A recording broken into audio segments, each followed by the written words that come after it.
میرے عزیزوں، یہ حق بنتا ہے میں تو پیدل چل کر کے آؤں آپ کے پاس. آپ کی دعاؤں کا ثمرہ ہے جو آج اللہ تعالیٰ نے آپ کے سامنے مجھے اسی طرح سے رکھا ہے. ظالموں نے تو یہ سوچ لیا تھا کہ اس کا گلا دبا دیا گیا ہے. محمد عربی کے شعر کو کبھی دبایا نہیں جا سکتا. عزیزان گرامی وقار، حالات آئیں گے اور اس طرح کی اور بھی باتیں آتی جائیں گی. اور آپ کیا سمجھتے ہیں دین محمدی صلی اللہ تعالیٰ علیہ وسلم کا یہ جذبہ دینے کے لیے میں ممبئی سے چل کر بنگال کی سرزمین پر آیا ہوں تو کیا یہ پورے راستے پر صرف تنے تنہا میری ایک ہی آواز ہے؟ نہیں. یہ آواز اگر دبا دی گئی، ختم کر دی گئی تو کوئی فکر کی بات نہیں، کوئی فکر کی بات نہیں. ہم تو یہ سنتے آ رہے ہیں اسلام زندہ ہوتا ہے ہر کربلا کے بعد. ہم جائیں گے ہماری جگہ اور 10 کھڑے ہو جائیں گے. تم ایک چراغ بجھاؤ گے رب تعالیٰ 70 چراغ اور روشن فرمائے گا. آپ کے گھر سے سلمان پیدا ہوگا، ہر گھر سے، ہر علاقے سے کوئی خادم حسین پیدا ہوگا. یہ دین کا نظام ہے، دین کا نظام ہے. اور جو عزتیں ملتی ہیں وہ حضور پاک صلی اللہ تعالیٰ علیہ وسلم کے ناموس کی خاطر ملتی ہیں. خیر، میں قرآن عظیم کی آیتیں آپ کے سامنے تلاوت کیا. رب تبارک و تعالیٰ فرماتا ہے قد افلح المؤمنون، ایمان والے ہی کامیاب. مومنوں کے متعلق فرمایا گیا ایمان والے کامیاب ہو چکے. قرآن میں یہ نہیں کہا گیا کہ کامیاب ہوں گے. یہ جو آیت میں نے پڑھی ہے قد افلح المؤمنون، کامیاب ہو چکے، ایمان والے کامیاب ہو چکے. بس اتنے ہی جملے پر اگر آپ توجہ دے دیں تو دنیا جس طرف تمہیں کامیابی کا نعرہ دے کر بلا رہی ہے اس طرف تمہاری نگاہیں بھی نہیں اٹھیں گی. رب تمہارا فرما رہا ہے ایمان والے کامیاب ہیں اور تمہیں فخر ہونا چاہیے. تمہارے پاس ایمان کی دولت جب تک ہے اس بات پر فخر کرتے رہو اگرچہ رہنے کو چھت نہیں مگر مولا نے ایمان دیا. اگرچہ پہننے کو کپڑے ڈھنگ کے نہیں ہیں لیکن اللہ نے ایمان دیا ہے. اس لیے کہ ایمان کی دولت ہی وہ ہے جو صحرا سے نکل کر کے روما کے تخت کو پلٹ دیا گیا تھا. آپ کو پتا ہے وہ 313 نہتے صحابہ جن کے پیروں میں چپل نہیں، پیبند لگے کپڑے ہیں، ایک کھجور کی گٹلی پر 10 لوگ فاقہ کر لیتے تھے، لیکن جب وہ نکلتے تھے تو کیسر و کسرا بھی کانپتے تھے. وہ ایمان کی دولت تھی جو حکومتیں سرنگو ہوتے چلی گئی ان کے سامنے. آج بھی ڈر ہے تو تمہاری ٹوپیوں سے نہیں، قوم کو ڈر ہے تو وہ داڑیوں سے نہیں، صرف اور صرف تمہاری شکلوں سے نہیں. جس دنیا کو ڈر ہے وہ تمہارے اندر موجود ایمان کی دولت سے. آپ کو پتا ہے ویسے میں آپ کو بتاؤں چہرے دکھنے والے سفید لباس کے اونچے پاجامے اور لمبے کرتے بہت ساری تعداد میں دکھتے ہیں لیکن ان سے کسی کو خوف ہی نہیں ہے، ڈر ہی نہیں ہے. اسرائیل جیسا ملک بھی کہتا ہے اس جماعت سے ہم کو کوئی ضرر نہیں. یہ چلے میں جائے، چھٹی میں جائے، کہیں پر بھی جائے، لوٹے لے کر جائے، کہیں پر بھی جائے، یہ اس جماعت سے ان کو کوئی ڈر نہیں، بے ضرر جماعت ہے. پتہ یہ چلا کہ ڈر کس سے ہے پھر؟ ڈر اگر ویل چیئر پر بیٹھا ہوا ایک خادم حسین لبیک کہتا ہے. یورپ کو ڈر ہے، امریکہ کو ڈر ہے. یہاں آپ کو ایک بات بتا رہا ہوں، یورپ کی دھرتی ہلتی ہے پیروں سے معذور، ویل چیئر پر بیٹھ کر کے بھی اگر کوئی لبیک یا رسول اللہ کہتا ہے تو ڈر اس بات کا ہے کہ ایمان ہے اس کے سینے میں. اور یہ ایمان ایسا ہے کہ میں نے شروع میں ہی یہ جملہ کہا ہے کہ ایک بار اگر یہ قوم کھڑی ہو گئی تو اسے بٹھانا مشکل ہو جائے. ایک بار اگر یہ ہوش میں آ گئی تو اچھے اچھوں کے ہوش اڑا دیتی ہے. اسی لیے دنیا نے تم پر کروڑوں ڈالر خرچہ کیے کہ ان کو نشہ میں مدہوش رکھو. ہر مسلمان محلہ نشہ سے جوجھ رہا ہے. ہر علاقہ جہاں پر ہم جا کر دیکھتے ہیں سب سے بڑی شکایت لوگوں کی ہے ہمارے بچے نشہ میں ایڈکٹ ہو چکے. چرس، گانجا، افیون، کوکین، ہیروئن، پتہ نہیں کیا کیا آ گئی ہمارے محلوں میں. دنیا دیدہ و دانستہ تمہارے محلوں تک یہ پہنچائیے. تم کیا سمجھتے ہو کہ صرف مسلمان دل دادا ہو گئے؟ ارے بڑی بڑی طاقتیں پیچھے لگی ہوئی ہیں اس کے. سزائیں 20-20 سال کی یہاں رکھی گئی ہیں، اس کے باوجود پورا کا پورا علاقہ کیسے ڈوب جاتا ہے نشہ میں. آپ کو پتا ہے اس کے پیچھے بڑی طاقتیں محنت کرتی ہیں کہ نشہ بیچنے والا ان کا ہو، لینے والا ان کا ہو، کرنے والا بھی ان کا ہو، تباہ گھر ان کے ہوں۔ وجہ یہ ہے کہ یہ جب جب ہوش میں آئیں گے، جب جب ہوش میں آئیں گے، تاریخ بتاتی ہے کہ ایک بار ہوش میں آ گیا تو صلاح الدین نکل جاتا ہے، ہوش میں آیا تو شہاب الدین نکل جاتا ہے، ہوش میں آیا تو اورنگزیب آ جاتا ہے۔ دنیا کو پتا ہے، اسی لیے اسے مدہوش رکھو، اسے نشہ میں رکھو، اسے آوارگی میں رکھو۔ آوارگی کرنے کے لیے تمہیں اتنے سامان مہیا کر دیے جائیں گے، اتنے سامان اتنی آسانی سے۔ کیوں بھائی؟ تمہارے ہاتھ میں انٹرنیٹ دھڑا دھڑ مفت دیا جاتا ہے، کیوں؟ تمہیں ایڈکٹ بنانے کے لیے ہی تو، کہ رات کے 2 بج رہے ہوں کہ 4 بج رہے ہو، ہمارا بچہ پب جی کھیلتا رہ جائے، اس کی ماں پکارتی رہ جائے، وہ گیم میں مصروف رہے، اس کے دن کے 18 گھنٹے فیس بک اور انسٹا سرچ کرنے میں لگ جائیں، باقی یہ کچھ نہ کر سکے۔ آپ کیا سمجھتے ہیں چرس گانجا ہی یہ نشہ نہیں ہے؟ انٹرنیٹ بھی اپنے آپ میں ایک بہت بڑا نشہ ہے۔ جب یہ کسی سے نکال لیا جائے تو اس کے ہاتھ پیر کانپنے لگتے ہیں۔ تمہیں نشے میں مدہوش رکھا جاتا ہے، اس لیے کہ دنیا جانتی ہے اس کو نشہ میں رکھو۔ پورے عربوں کو بھی انہوں نے نشہ میں رکھا، پورے عرب کو۔ لیکن میرے عزیزوں، مجھے فخر ہے اس بات کا کہ نشہ میں آدمی جتنا بھی آ جائے، نشہ میں جتنا بھی آ جائے، اگر آدمی بے ہوش ہوتا ہے نا، اس کو چونٹی کاٹو، اس کو کینچی مارو، اس کو بلیڈ مارو تو اس کے ہاتھ پیر نہیں ہلتے، پورا اگر سن ہو گیا، بے ہوش ہو گیا۔ لیکن اگر ہوش میں ہے تو تھوڑی سی چونٹی کاٹو تو پھڑک اٹھتا ہے اور تڑپنے لگ جاتا ہے، اس کو تھوڑی سی سوئی چبا دو اچھل جائے گا۔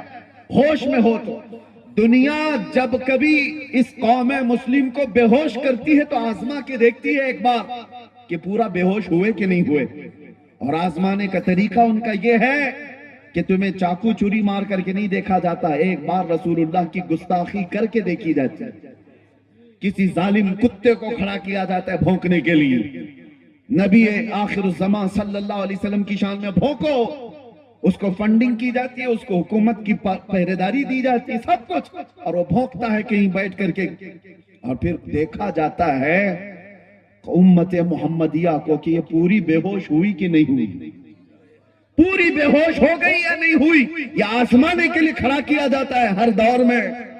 عربوں کو انہوں نے دیکھا بے ہوش ہو گئے، یہ کہیں کچھ کرنے والے نہیں، اس لیے ان کے سروں پر آ کر بیٹھ گئے۔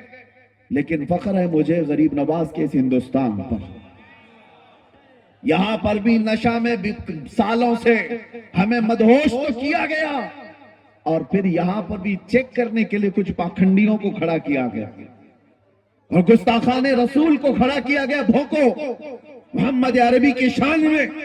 لیکن قسم خدا کی میں نے دیکھا ہندوستان کے مشرق سے مغرب، شمال سے جنوب تک کوئی خطہ ایسا نہیں جو حضور کی گستاخی پر سویا ہوا ہو، ہر محلے کا بچہ کھڑا ہوا اور ان کتوں کو بتایا آج بھی غیرت موجود ہے، اپنا سب کچھ گنبد خضرا کل بھی تھا، اور میرے نبی سے میرا رشتہ کل بھی تھا۔ اور دنیا کو کیسے پتا چلا کہ یہ ہوش میں ہے؟ یہی رات کے 3 بجے کا مجمع جب کہتا ہے لبیک یا رسول اللہ، دنیا کو اچھی طرح سمجھ میں آیا کہ یہ پورے بے ہوش نہیں ہوئے، اور اللہ کا کرم ہے ایمان جب تک تمہارا سلامت ہوگا تم بے ہوش نہیں ہوگے، بے ہوش نہیں ہوں گے۔ اور اسی ایمان کی بات میں کر رہا ہوں، چاہے جتنے بھی تمہارے اندر خرابیاں لا کر ڈال دی جائیں، لیکن عشق مصطفیٰ موجود ہو تو یہ برائیاں تمہیں بے ہوش نہیں کریں گی۔ ہاں اسی لیے میں ایک جملہ کہتا ہوں، ہمارا بچہ آج گنہگار تو ہو جاتا ہے لیکن میرے مصطفیٰ کا غدار نہیں ہوتا۔ گنہگار ہونا اور ہے، غدار ہونا اور ہے۔ ناموس مصطفیٰ پر بات آئے تو یہ سب اپنے گھروں سے نکل جاتے ہیں، ناموس مصطفیٰ پر بات آئے تو پھر یہ نہیں دیکھتے کہ میرے لیے آس پاس کیا معاملات ہیں۔ یہی ایمان کی علامت ہے جو آج موجود ہے۔ ابھی میں اگر آپ سے کہوں اشہد ان محمد رسول اللہ صلی اللہ علیہ وسلم، میں نے نام لیا میرے نبی کا، تم نے انگوٹھے چومے اور لگائے کیوں؟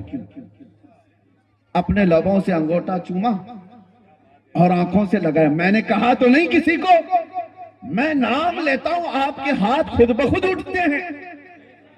نام میں یہ اثر ہے, محمد رسول اللہ صلی اللہ علیہ وسلم. یہ نام جب لیا جاتا ہے, اور غور سے دیکھنا یہ صرف سنیوں کے ہاتھ اٹھتے ہیں, انگوٹھے سب کے نہیں اٹھتے, سنیوں کے اٹھتے ہیں. وہ چاہے کسی بھی حالت میں بیٹھا ہو, ارے پان کھا رہا ہو, کچھ بھی کر رہا ہو, نام آیا تو انگوٹھوں کو بوسا لیا اور پھر آنکھوں سے لگایا. یہ اس بات کی علامت ہے تمہیں چومنے کے لیے آرڈر دینے کی ضرورت نہیں, اندر جو موجود عشق ہے وہ بے اختیار انگوٹھے اٹھا دیتا. اندر جو محبت ہے وہ علامت میں بتا رہا ہوں, علامت میں بتا رہا ہوں. کون کہتا ہے یہ مری ہوئی قوم ہے؟ کون کہتا ہے ہماری اس قوم کو بول بول بول کر کے نروس کر دیا گیا کہ یہ مری ہوئی قوم ہے, بکھری ہوئی قوم ہے, ٹوٹی ہوئی قوم ہے. ارے میں اس لیے آتا بھی ہوں, اگر مری ہوئی, ٹوٹی ہوئی, بکھری ہوئی قوم ہے تو ہمارا ہی نام پورے الیکشن میں چلتا کیوں ہے؟ کیا بات, سارے مدے تو ہمارے ہیں.